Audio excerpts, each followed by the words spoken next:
તો ફાઇનલી આપણે ઘરે પહોંચી ગયા છીએ, કારણ કે આજે સવારમાં આપણે ગયા હતા ઉમડી લીવણી બહુ કામ હતું. ગેરેજમાં ગયા હતા, ટ્રેક્ટરના શોરૂમમાં, ન્યૂ ઓનલાઈનમાં ગયા હતા. આપણે વિડીયો પણ બનાવ્યા હતા, આપણે શોર્ટ વિડીયો પણ નાખ્યા હતા.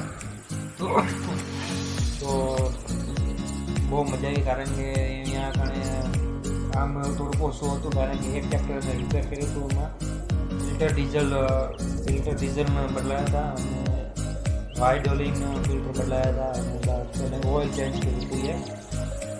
આપણે મજા આવી ગઈ હતી, કારણ કે એના કારણે કંઈ હતું નહીં. આ બધી ટિકટોક વિડીયો ઉતાર્યા હતા, ન્યૂ શોર્ટ વિડીયો બનાવ્યા હતા, કારણ કે નવરા પડ્યા કંટાળો આવતો હતો અને નેટ જીઓમાં હતું, એટલે જેમાં બીજી શોર્ટ વિડીયો બનાવી જ કર્યા હતા.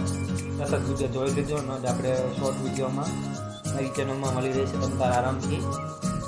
તો કાંઈ નહીં, ખાધું પીધું. બપોરે તો આપણે રીંગણાનું શાક ખાધું હતું અને રોટલી ખાધી હતી. બીજાનું ટિફિન ખાધું હતું અમે તો. આટલી મજા આવી ગઈ હતી અને આખો દિવસ કંઈ કામ હતું નહીં. આખો દિન આપણે આટા કરતા હતા. પગમાં થોડુંક વાગી ગયું. ડૉક્ટર ભાઈ થોડું રિપેર કરાવ્યું સાંજે. ડૉક્ટર ભાઈ ગયા હતા દવાખાને આજકાલના, નથી વિડીયો બનાવતા. આમ તો મજાક કરું છું, નથી બનાવતા. ગયા હતા